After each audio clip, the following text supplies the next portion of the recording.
Mes chers compatriotes, nous sommes aujourd'hui le 6 septembre 2025 et la France vient d'entrer dans une crise politique sans aucun précédent historique. Je dis bien sans aucun précédent historique puisque M.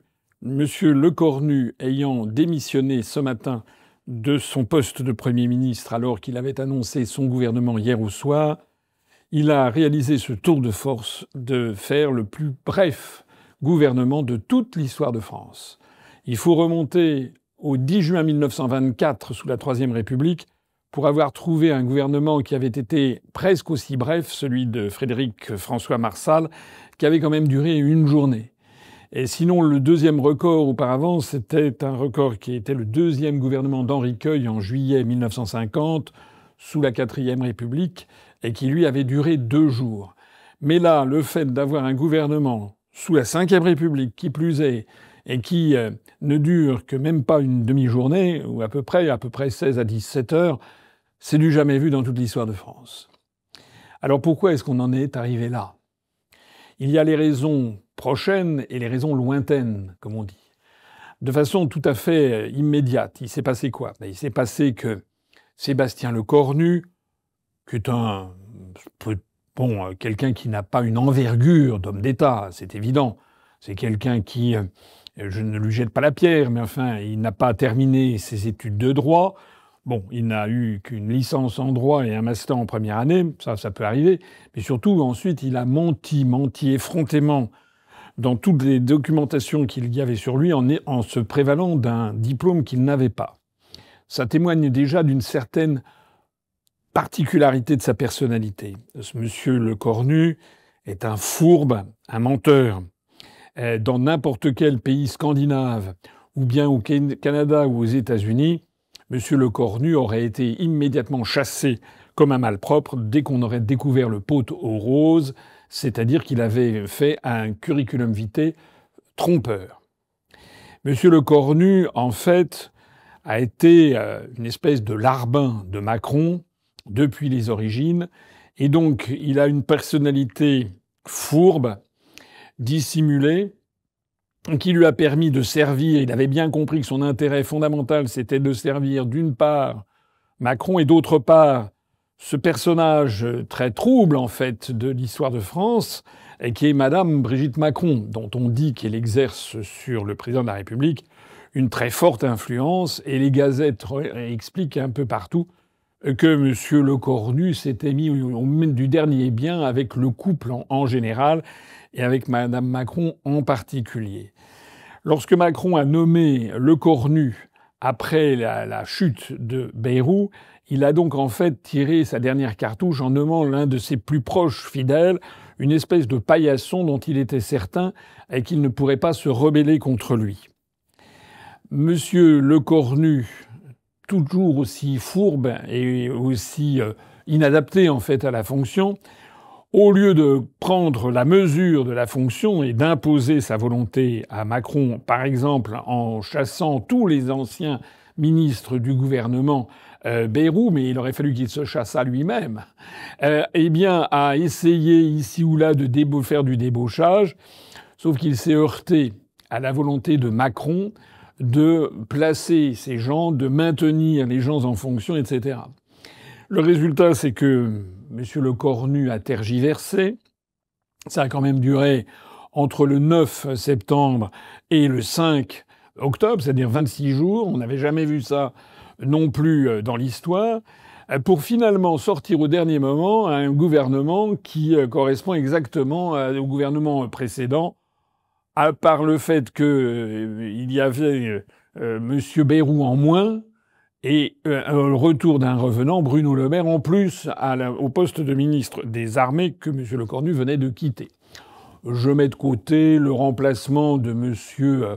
Lombard, qui a montré qu'il était un paltoquet complètement incompétent, en fait, à Bercy, et la nomination de M. Lescure à sa place, M. Lescure qu'on avait déjà vu, qui avait d'ailleurs déjà des casseroles, et qui a été à l'industrie, qui revenait donc par la fenêtre alors qu'il avait quitté par la porte. On a vu également la nomination de M. Woerth. M. Woerth qui a des casseroles derrière lui absolument extraordinaires, et donc qui fait sa rentrée aussi là-dedans. C'est apparu effectivement au public comme une provocation, tout spécialement la nomination de Bruno Le Maire, dont on rappelle que c'est un romancier de romans porno, qu'il a trouvé rien de mieux que de faire ça pendant qu'il était à Bercy, et rien de mieux que d'annoncer qu'il allait mettre l'économie russe à genoux, et rien de mieux en fait que de laisser à son départ, en 7 ans et 4 mois, la plus forte augmentation de la dette française. Il a ruiné la France, il a ruiné l'économie française, il a participé à plein aux sanctions contre la Russie qui se sont retournées contre notre économie. Monsieur Le Maire, qui est d'une incompétence presque proverbiale, puisque lorsqu'il avait été ministre de l'Agriculture, il avait été interrogé pour un journaliste, vous vous rappelez, qui lui avait demandé ce que c'était qu'un hectare, il n'avait pas su répondre. Enfin, vous vous rendez compte quand même, quand vous êtes ministre de l'Agriculture, l'image que ça peut donner vis-à-vis des agriculteurs. À Bercy, ça a été un désastre absolu. Il était parti sous les huées, il a donné des cours en Suisse, des cours d'économie qui n'ont intéressé en fait personne, et puis il a été reparti ailleurs. En fait, il traînait son ennui un peu partout, et donc il a été repêché par le Cornu pour me prendre le ministère des Armées, alors qu'il ne connaît strictement rien, mais rien de rien, aux armées. Le plus inquiétant d'ailleurs étant qu'il fait partie des faucons, comme on dit, c'est-à-dire quelqu'un d'acharné contre la Russie, et l'on peut estimer que on mettait quelqu'un qui était follement incompétent à la tête des armées françaises, peut-être en perspective d'aller faire la guerre à la Russie. Pourquoi M. Le Cornu a-t-il d'ailleurs nommé M. Le Maire, malgré cette image absolument épouvantable, au ministère des Armées? Eh bien, c'est probablement parce qu'il y a eu une association de malfaiteurs, c'est dans l'air du temps d'en parler, voire un pacte de corruption. Vous vous rappelez cette photo qui a circulé il y a quelque temps, où l'on voyait les conjurés contre Fillon en 2017, contre la candidature de François Fillon, les conjurés de l'UMP, qui allait devenir LR, ou qui était déjà devenu LR, qui s'étaient conjurés pour laisser tomber François Fillon et rallier la candidature de Macron. Des traîtres dans l'essence même. Et ces traîtres, c'était qui? Édouard Philippe, Gérald Darmanin, Bruno Le Maire et justement Sébastien Lecornu.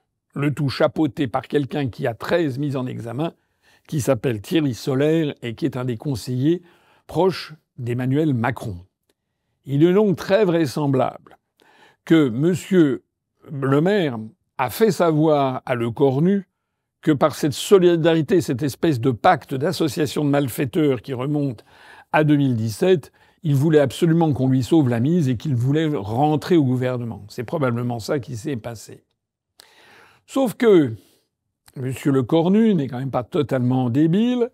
Il a bien compris que s'il annonçait qu'il allait faire rentrer Bruno Le Maire au gouvernement, ce serait un chiffon rouge absolu pour les Républicains. Déjà, les Républicains étaient divisés pour savoir s'ils allaient ou non participer au gouvernement.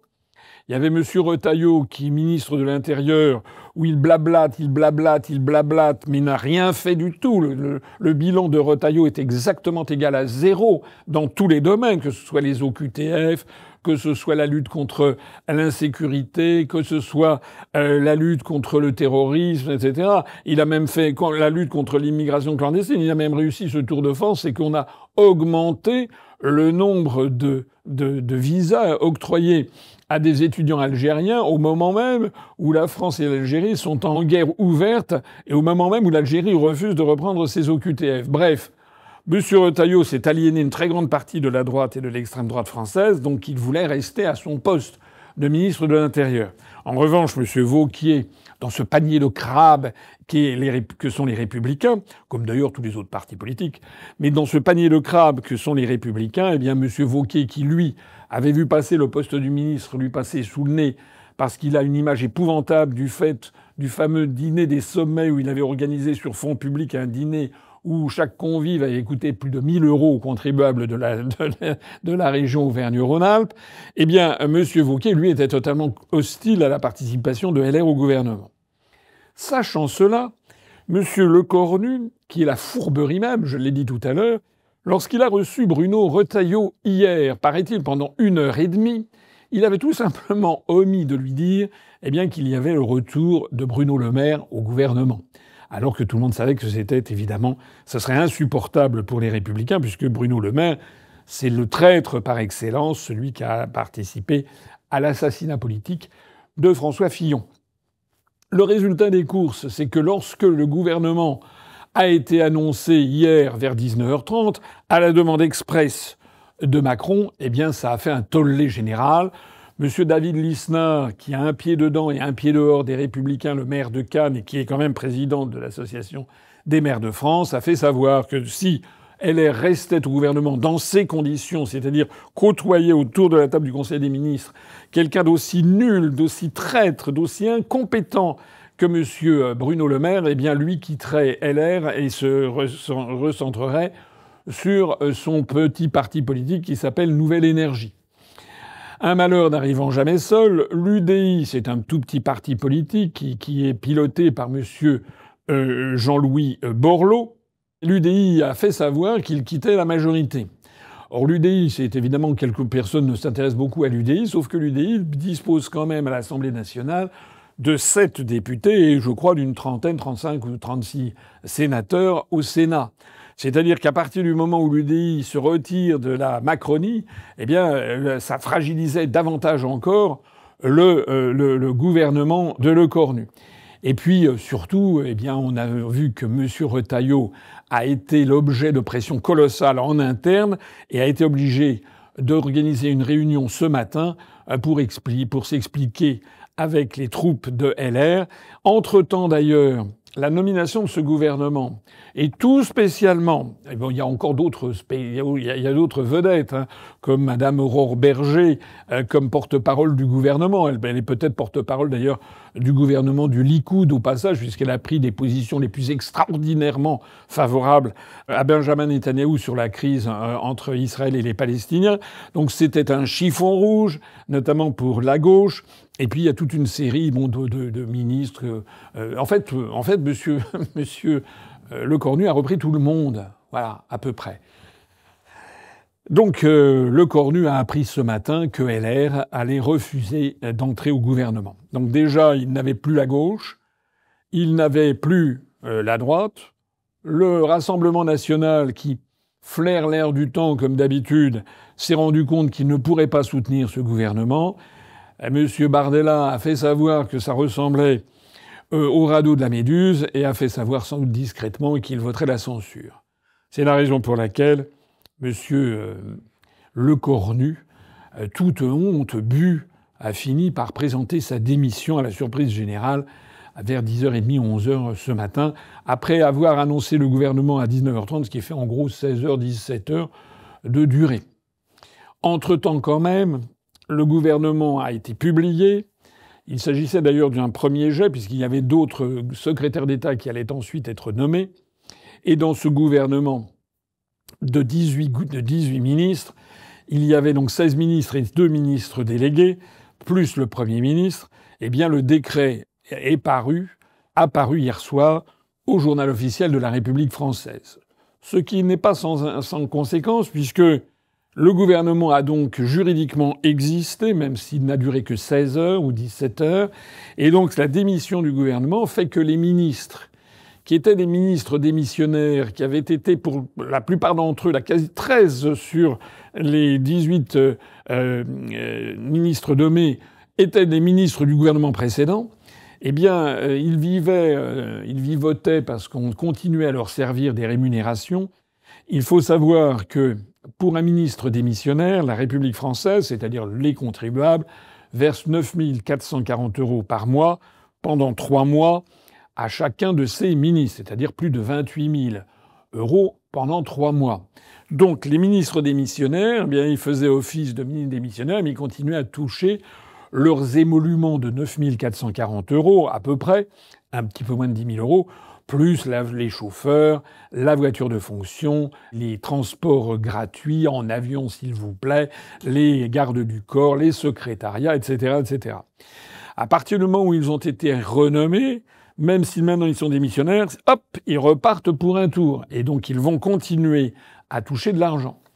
Donc il faut que les Français comprennent que tout ceci va nous coûter collectivement à peu près 553 000 € pendant 3 mois, avec 18 ministres qui vont toucher 9 440 € par mois pendant 3 mois, plus le Premier ministre qui va toucher à peu près 44 000 € pendant les 3 mois. C'est quand même absolument scandaleux, absolument ahurissant. Vous vous rendez compte que Bruno Le Maire, qui en fait n'a rien fait, et comme d'ailleurs tous ceux qui ont été renommés, monsieur Bruno Le Maire est nommé à 20h, à 10h30 du matin, il est démissionnaire, il va palper 28 000 € de notre argent collectif. Donc je lance ici un appel général. Il faut que le maximum de personnes qui m'écoutent exigent auprès de leurs députés qu'il y ait, je ne sais pas moi, une loi qui soit passée, une proposition de loi qui soit passée et votée pour interdire à des ministres qui n'ont même pas exercé une journée de toucher un tel pactole. D'abord, il faudrait que ces ministres aient exercé leurs fonctions, à mon avis, pendant au moins 15 jours ou un mois pour qu'ils puissent être éligibles à cela. Il y a d'ailleurs au passage des réformes constitutionnelles qui devraient avoir lieu. Il est profondément anormal et profondément scandaleux que des ministres qui ont fait partie d'un gouvernement qui a été chassé par les parlementaires, je rappelle que M. Bayrou a été désavoué par la représentation nationale, et pas qu'un peu. Il y a eu plus de 340 ou 350 députés qui l'ont chassé comme un domestique défaillant. Il est totalement anormal que le gouvernement suivant reprenne la quasi-totalité des ministres.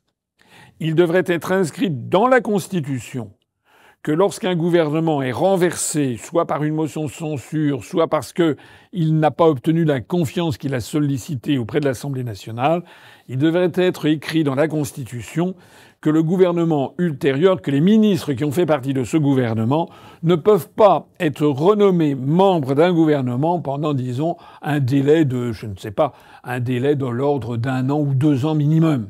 Ça serait le minimum à avoir pour redonner de la démocratie et de redonner du sens à la démocratie. Et pourquoi ça d'ailleurs ? Parce que tous les ministres sont responsables d'un gouvernement.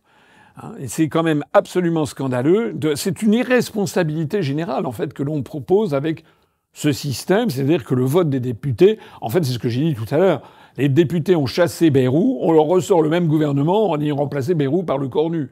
Bon, pour faire d'ailleurs évidemment la même politique. Alors tout ça, eh bien, ce sont les raisons prochaines, comme je dis, c'est-à-dire celles que l'on voit immédiatement. Il y a des raisons un petit peu plus lointaines. C'est quoi les raisons lointaines ? Le responsable numéro 1 de ce chaos général, c'est Macron lui-même. Pourquoi ? Parce que Macron, dans sa tête, est en fait une espèce de sale gosse, de gamin capricieux, qui n'admet pas qu'on lui tienne tête, et qui donc a décidé, depuis la dissolution de 2024, il a décidé qu'il n'en tiendrait aucun compte. En fait, il refuse dans sa tête d'admettre qu'il doit plier à la volonté du peuple français. Normalement, d'abord, il était délirant de dissoudre l'Assemblée nationale en 2024, mais ça, j'ai eu l'occasion de le dire souvent. Mais normalement, il aurait dû tenir compte des résultats de l'Assemblée nationale. Et donc de nommer soit le principal groupe parlementaire à l'Assemblée nationale, qui était la gauche, avec le Parti socialiste, la France insoumise et les écologistes, et de nommer un Premier ministre issu de ce groupement. C'est ça qu'il aurait dû faire. C'est d'ailleurs ça que la gauche avait demandé en promouvant une inconnue qui était Madame Lucie Castet. S'il n'en voulait à aucun prix, il pouvait à ce moment-là nommer un Premier ministre issu du Rassemblement national, qui n'était certes pas le groupe le plus important, mais qui est le parti politique avec 123 députés, qui a eu le plus grand nombre de députés à l'issue de 2024. Cela eût obligé, évidemment, à ce qu'un certain nombre de députés LR et un certain nombre de députés de la Macronie soutiennent le gouvernement, même sans participation. Et puis il aurait fallu aussi que M. Macron la boucle. exactement comme M. Mitterrand en 1986, lorsqu'il avait été battu dans les urnes par les élections législatives, il avait nommé Jacques Chirac à la tête de Matignon et il s'était astreint à une cure de silence pendant pratiquement 2 ans, ponctuée de temps en temps par... Il montrait qu'il n'était pas d'accord avec tel ou tel aspect de la politique de Jacques Chirac, mais il avait quand même laissé gouverner Chirac. Voilà. De la même façon d'ailleurs que c'est ce qui s'était passé avec Chirac lui-même, lorsqu'il avait dissous l'Assemblée nationale en 1997 et qu'il avait donc dû supporter, depuis 1997 jusqu'à 2001, eh bien un gouvernement, le gouvernement de Lionel Jospin. Jacques Chirac avait très sensiblement réduit ses prises de parole. Il avait laissé gouverner. Mais ça n'est plus du tout la même configuration, d'une part parce que depuis ces années-là, il y a eu la perte de pouvoir considérable du président de la République et du Premier ministre, la réduction du mandat du président de la République à 5 ans. Il y a eu toute une série de phénomènes qui fait que désormais, le président de la République et le Premier ministre se marchent sur les pieds pour essayer de prendre des décisions dans le petit espace qui leur est réservé, malgré donc tous nos transferts de souveraineté à Bruxelles, à la Commission européenne, à Francfort, à la BCE ou bien à l'OTAN à Washington. Et donc il y a une espèce de conflit permanent entre le président de la République et le Premier ministre, et la transformation du Premier ministre petit à petit, qui était prévu comme chef du gouvernement dans la Constitution de la Ve République. C'est toujours l'article 20. D'après l'article 20, le gouvernement conduit la politique de la nation. Mais en pratique, depuis toutes ces affaires, notamment depuis le quinquennat et depuis les transferts de souveraineté, en pratique, le Premier ministre n'est plus désormais qu'une espèce de directeur de cabinet du président de la République et qui est sommé d'être un paillasson. A fortiori, alors lorsqu'il y avait le duo Sarkozy-Fillon, Fillon tenait tête ici ou là à Sarkozy, les relations entre les deux hommes étaient notoirement épouvantables, mais lorsque, avec Macron, on voit bien que Macron n'a voulu autour de lui que des serpillères. Et il a trouvé la serpillière en chef, au carré, si l'on peut dire, avec Sébastien Lecornu, qui ne lui tenait plus du tout tête en quoi que ce soit. Cette remarque me fait d'ailleurs penser que je m'inscris en faux par rapport à certains esprits qui, ici ou là, expliquent que Macron a voulu cette crise pour ensuite imposer l'article 16 de la Constitution. Je vois souvent des gens qui disent il va mettre l'article 16, il va mettre l'article 16, etc. J'ai déjà eu l'occasion de le dire et je le redis ici. Les gens qui disent ça devraient relire d'abord ce qu'est l'article 16 de la Constitution. L'article 16 de la Constitution a été rédigé dans la version originale de la Constitution de 1958 à un moment où il y avait une séparation très claire entre le président de la République, qui était élu pour 7 ans, et qui s'occupait de l'essentiel, comme avait dit le général de Gaulle, c'est-à-dire la géopolitique, la stratégie de la France en matière diplomatique, militaire, industrielle et agricole, donc des sujets tout à fait stratégiques. Et puis, du fait de l'article 20 que je citais à l'instant, le Premier ministre qui, lui, avait un mandat limité à la durée de vie d'une élection législative, c'est-à-dire un maximum de 5 ans, et qui, lui, conduisait la politique de la nation sans que le président de la République ne s'en mêlât constamment. L'article 16, dans ces conditions, revenait à mettre de côté, si l'on peut dire, le Premier ministre, et il donnait donc le pouvoir au président de la République de diriger toutes les administrations en lieu et place du Premier ministre. C'est ça la finalité de l'article 16, ce qu'on appelle les pleins pouvoirs. Mais l'article 16 n'était pas, c'est pas un feu vert pour devenir une dictature. Il y a toute une série de conditions à remplir pour déclencher l'article 16. J'en ai déjà parlé. Il faut notamment que le fonctionnement régulier des pouvoirs publics soit altéré, ce qui n'est pas le cas. Et puis l'article 16 prévoit que le président de la République se substitue au Premier ministre pendant 1 mois, que les assemblées se réunissent de plein droit pendant ce temps-là, et qu'au bout d'1 mois, eh bien à ce moment-là, il faut demander l'autorisation aux assemblées de le faire. Donc, on ne voit pas très bien ce qu'apporterait l'article 16 en ce moment, le déclenchement de l'article 16 à Macron, puisque c'est déjà lui qui décide de tout. C'est déjà lui qui a transformé le Premier ministre en une espèce de larbin. C'est déjà lui qui décide de tout ce qui est décidé dans toutes les administrations. Il a déjà mis au pas le Conseil constitutionnel. Donc en fait, l'article 16 n'apporterait rien de nouveau.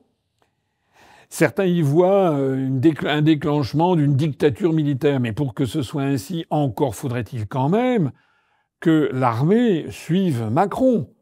Or, il n'est pas sûr que la nomination de Bruno Le Maire à la tête du ministère des Armées ait ravi le haut établissement de l'armée, où d'ailleurs, d'après les informations dont je dispose, il y a quand même un certain nombre de militaires gradés, un certain nombre d'officiers supérieurs, peut-être pas la couche tout à fait supérieure, celle qui a fait partie de l'entourage de Macron, qui a été sélectionnée pour être fidèle à Macron, mais il y a dans l'armée quand même un certain nombre d'officiers supérieurs qui sont effarés de voir la dégradation de la France et qui ne seraient certainement pas disposés à suivre Macron dans sa folie guerrière à l'encontre de la Russie ou à l'encontre du peuple français. C'est la raison pour laquelle je ne crois pas personnellement à l'article 16. En attendant, ça veut dire quoi? Ça veut dire que le problème de la France aujourd'hui, c'est Macron. C'est lui, la personnalité qui gêne. Et c'est même pas qui gêne, c'est qui détruit la France. Donc il n'y aura pas de début de solution à la crise politique de la France sans le départ de Macron. Ce départ de Macron peut intervenir, si l'on reste dans le cadre de la légalité, bien entendu. Ce départ de Macron ne peut intervenir que de deux façons, soit par sa démission. Or, j'ai déjà expliqué que sa psychologie personnelle fait qu'il ne refusera bec et ongle de démissionner jusqu'au bout, soit par la procédure de destitution. Je lance ici un énième appel, comme depuis 2018, où j'ai publié un dossier réclamant la destitution de Macron en décembre 2018. Donc ça fait 7 ans que nous réclamons la destitution. Donc je le réclame de nouveau. Je vois d'ailleurs, et je soutiens cette démarche, que M. Mélenchon veut lancer une nouvelle procédure de destitution et il réclame que ce soit traité en priorité. Je lance ici un appel à toute la gauche, à toute la droite, à LR qui a été tourné en ridicule, au Rassemblement national qui a bloqué la procédure de destitution précédente. Mais je m'adresse ici aux écologistes, je m'adresse ici d'ailleurs même aux membres de l'UDI qui viennent de quitter la majorité, même à toute personne sensée, il faut que Macron s'en aille. Et donc, puisqu'il ne démissionnera pas, il faut absolument lancer la procédure de destitution et il faut que le Rassemblement national maintienne le vote de cette destitution jusqu'au bout et aille jusqu'à la chute de Macron. Bien entendu, je n'ignore pas que le Rassemblement national n'est pas dans cette disposition d'esprit, puisqu'en fait, il sert discrètement à soutenir Macron.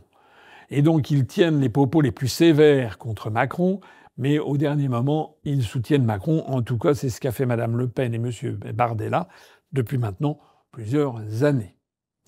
Alors, dans ces conditions, il y a une autre possibilité qui me paraît plus probable, c'est que Macron prenne l'initiative d'une dissolution de l'Assemblée nationale. Cette dissolution de l'Assemblée nationale aurait le mérite de faire revenir les Français devant les urnes et aurait le mérite pour Macron de souffler quelques semaines supplémentaires. On imagine à cette occasion d'ailleurs que les soutiens de Macron s'effondreraient et on imagine à cette occasion que on sait pas très bien ce qui se passerait d'ailleurs.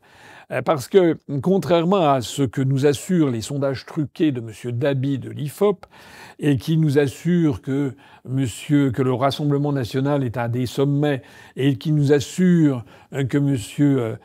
Glucksmann fait plus de voix que M. Mélenchon, c'est un sondage faux, un sondage truqué sur lequel je ferai une autre vidéo en parallèle. Eh bien, malgré cela, il n'est pas du tout certain que les résultats seraient ceux annoncés par ces sondages bidouillés. La meilleure preuve est que nous avons eu ce week-end, ça n'a pas sorti très clairement d'ailleurs dans la presse, qu'il y a eu une 8e élection législative partielle dans le Tarn-et-Garonne, avec Madame Brigitte Barège, qui avait été invalidée. Madame Brigitte Barège fait partie de l'UDR, bref, le petit parti créé par Ciotti en association avec le Rassemblement national. Elle avait été donc invalidée. Donc il y avait une candidature UDI-RN, mais il y avait aussi une candidature dissidente du Rassemblement national. En attendant, on a assisté à quoi? Une participation faible, de l'ordre de 35%, mais meilleure quand même que celle qu'on a pu voir récemment à Paris. Mais on a vu surtout que le candidat de l'UDR au Rassemblement national, par rapport au score de 2024, a perdu 14 points. 14 points. Et même si l'on intègre le score fait par la candidate du Rassemblement national dissidente, qui a fait 7 points, eh bien ça veut dire que la nébuleuse UDR Rassemblement national a perdu 7 points. Et si j'insiste là-dessus, c'est parce que les médias n'en parlent pas beaucoup, mais c'est la 8e élection législative partielle depuis 2024, consécutive à une annulation des élections par le Conseil constitutionnel, et ça fait la 8e fois, 8 fois sur 8, que le Rassemblement national, éventuellement allié à l'UDR, que le Rassemblement national connaît un effondrement du nombre de ses voix, que ce soit dans le Tarn-et-Garonne, que ce soit il y a quelques... C'était dimanche précédent, c'était dans la 5e circonscription des Français de l'étranger, pour la péninsule ibérique. Le dimanche d'avant, c'était à Paris, avec M. Thierry Mariani, qui a perdu quasiment 40% des voix de la personne qu'il remplaçait dans la 2e circonscription de Paris, etc., etc. C'est-à-dire que, contrairement à ce que l'on nous dit, le Rassemblement national, en ce moment, dans toutes les élections législatives partielles, dégringole. On ne sait donc pas ce que donnerait le résultat de ces élections législatives partielles. Il n'est pas exclu, quand on regarde justement le résultat de ces législatives partielles, il n'est pas exclu que l'on ait une poussée de la gauche, du Parti socialiste et même, pourquoi pas, de la France insoumise, qui, contrairement aux sondages bidouillés de l'IFOP, en fait, continue à faire des scores tout à fait significatifs. C'est variable. Il y a des scores où ils ont baissé, d'autres où ils ont monté. Voilà. Le groupe Renaissance de M. Zemmour, lui, n'est pas toujours capable de participer aux élections. Il n'était pas, notamment dans le Tarn-et-Garonne. Et quand ils y participent, ils font un résultat qui est de l'ordre de 5 à 6%, c'est-à-dire qu'il se maintient. Alors, il pousse des cris de victoire en disant que c'est formidable, il grimpe. Non, il ne grimpe pas. Il reste au même niveau, alors que le Rassemblement national diminue. En attendant donc, on ne sait pas ce que donneraient ces élections législatives partielles, mais elles auraient au moins le mérite de clarifier la situation, de revenir devant les électeurs. Voilà. Dans la mesure, bien entendu, où la mère de toutes les batailles, eh bien, ce sera l'élection présidentielle qui arrive. Je voudrais dire, pour ce qui nous concerne, que nous allons examiner tout ceci de près, mais que, pour des raisons que tout le monde peut comprendre, notamment notre invisibilisation dans tous les médias des milliardaires, notamment le coût que cela représente, nous ne serons sans doute pas présents aux élections législatives s'il devait y avoir une dissolution, ou alors si nous y sommes présents, nous n'y serions que dans quelques circonscriptions. Parce que nous n'avons pas les moyens financiers de faire ça, alors que tous nos efforts doivent se tendre maintenant sur la préparation de l'élection présidentielle. Parce que c'est de l'élection présidentielle, en fait, qu'il s'agit. Et je prends ici devant vous l'engagement que nous ferons tout. D'ailleurs, nous avons mis notre mouvement en ordre de bataille. Nous ferons tout pour que je sois présent à la prochaine élection présidentielle. Je voudrais terminer cette analyse en allant au-delà de la personne de Macron. Parce que j'ai dit qu'il y avait des causes prochaines, des causes un peu lointaines, mais il y a des causes plus lointaines encore. Et c'est là qu'il faut regarder ce qui se passe. Parce que le problème qui se pose en fait à la France, c'est un problème absolument fondamental. C'est que lorsque les Français votent à droite, au centre, à gauche, au bout du compte, ils ont toujours la même politique. Et c'est ça qui ne passe pas. Actuellement, tous les médias organisent une promotion invraisemblable de M. Glucksmann, qui passe sur toutes les chaînes de télévision et de radio, qui bénéficie des sondages truqués de M. Dabi et de l'IFOP, Mais on fait croire aux Français que les Français en pinceraient pour cet individu, dont je rappelle que c'est un agent d'influence américain. C'est un agent qui a servi Saakashvili, qui était un escroc et un agent de la CIA en Géorgie, qui ensuite est allé en Ukraine, que M. Glucksmann sert des intérêts qui sont clairs à comprendre, puisqu'il passe son temps à dénoncer le prétendu génocide des Ouïghours qu'il y aurait en Chine populaire, alors que c'est absolument faux et absolument pas documenté, mais qui en revanche ne voit pas du tout de génocide en Israël. On voit bien pour qui roule M. Glucksmann. M. Glucksmann qui est poussé par les médias à un point tel qu'il a eu droit à tous les médias il y a ce week-end, parce qu'il a organisé une espèce de réunion publique devant du public. Il est quasiment impossible de trouver d'ailleurs des photos de cette réunion publique, et quelques-unes que l'on voit, on s'aperçoit qu'il a dû avoir au mieux 300 à 400 personnes. Je rappelle que pour ce qui nous concerne, nous avons organisé des universités d'automne à Valère le week-end précédent. Nous avons eu 800 personnes, 800 vraies personnes. Et M. Glucksmann a dû avoir 300 à 400 personnes. D'ailleurs, ça ne trompe pas, il est quasiment impossible de trouver sur tous les médias une vue générale et panoramique de cette réunion, alors que nous les avons publiées. Et je rappelle qu'à part France 3 de la région Pays de la Loire, et également un petit article dans La Nouvelle République et un reportage sur TV Liberté, ça a été l'omerta générale dans tous les médias français sur notre mouvement. Je n'hésite pas à dire que nous sommes beaucoup plus populaires en France, malgré l'invisibilisation qui nous est opposée à ce que M. Glucksmann est. La question qui se pose, en fait, c'est que les Français sont désormais ballottés entre des forces qui veulent leur imposer des candidats. Des candidats pour, en fait, leur faire prendre des vessies pour des lanternes. J'ai vu que M. Glucksmann dit qu'il faut une gauche qui se défende vraiment les travailleurs. Mais bien entendu, M. Glucksmann ne dit pas un mot de l'origine de la perte de niveau de vie des Français, de la remise en cause du droit du travail, parce que ça, l'obligerait à avouer que tout ça vient de notre appartenance à l'Union européenne et de notre appartenance à l'euro.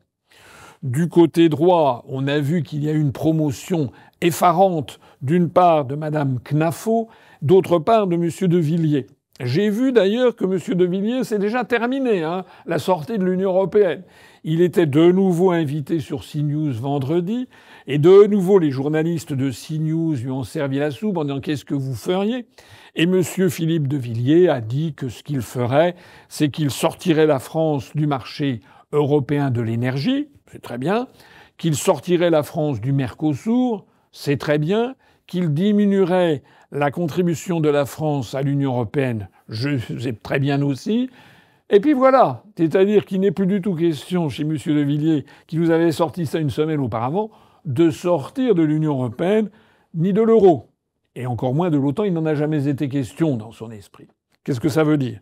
Ça veut dire que M. de Villiers a dû recevoir un appel de Bolloré, qui a dû lui dire « Écoutez, cher ami, je suis d'accord pour que vous tapiez sur l'Union européenne, mais il est hors de question que vous continuiez à expliquer qu'il faut sortir de l'UE. » Donc M. de Villiers, c'est fini le Frexit. D'ailleurs, M. de Villiers ne propose nullement de sortir de la libre circulation des capitaux, puisque c'est l'origine même de la fortune de M. Bolloré.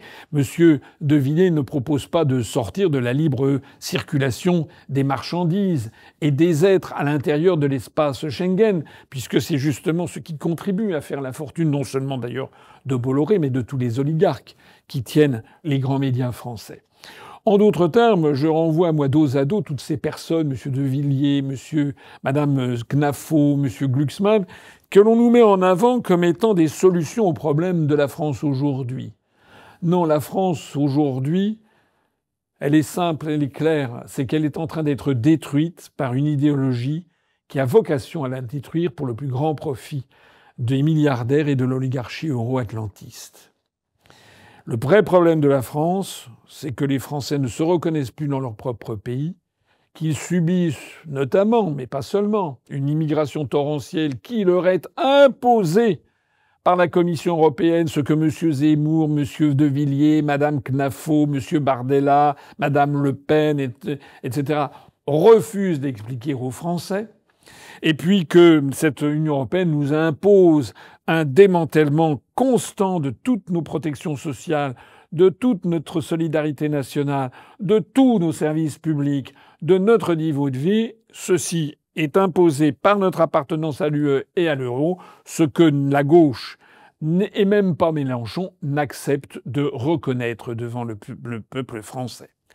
On ne sortira donc de cette impasse historique considérable qui se pose à notre pays qu'en sortant de l'Union européenne, de l'euro et de l'OTAN. Ce qui, je l'ai déjà dit, impose que tous les patriotes qui le souhaitent se rassemblent autour de nous, puisque nous sommes le seul mouvement politique qui est capable d'attirer des gens de droite et de gauche, qui est capable, je suis le seul capable d'être invité et de recevoir des commentaires extrêmement élogieux, aussi bien sur Radio Courtoisie que sur Quartier Général, c'est-à-dire des médias de droite et des médias de gauche. Et pourquoi est-ce que c'est si important ? Parce que nous ne pourrons sortir de l'Union européenne, de l'euro et de l'OTAN que si l'on devient et si l'on est le parti qui représente les 55% de Français qui ont voté non à la Constitution européenne en 2005, 55% de Français qui venaient pour 30% de la gauche et 25% de la droite. Tant que tout ceci sera caché aux Français, tant que tous les médias m'invisibiliseront, tant que tous les médias feront croire qu'il y a une autre solution qui consiste à rester toujours dans le même cadre en changeant les hommes, la France continuera à dégringoler. Je vous demande instamment, si vous partagez nos idées, nos analyses, notre programme et nos convictions, de le faire savoir, pas seulement pour vous, il faut que vous soyez nos ambassadeurs sur tous les réseaux sociaux. Je lance ici vraiment un appel solennel, notamment aux plus jeunes. Il y a beaucoup de jeunes qui s'intéressent à l'UPR. Il faut que nous soyons présents, que vous fassiez des petits morceaux, que vous découpiez tel ou tel morceau de notre vidéo pour les publier, par exemple, sur TikTok ou bien sur Instagram, ou que vous relayiez sur Twitter ou sur X ou sur Facebook le maximum de nos analyses. Vous devez le faire parce que c'est la seule possibilité pour nous de briser le mur de l'invisibilisation qui est à l'origine de la destruction de la France. Vive l'Union populaire républicaine et vive la France. Merci de soutenir l'UPR pour continuer le travail d'émancipation entrepris depuis 18 ans par François Asselineau. Vos dons sont essentiels, votre mobilisation aussi.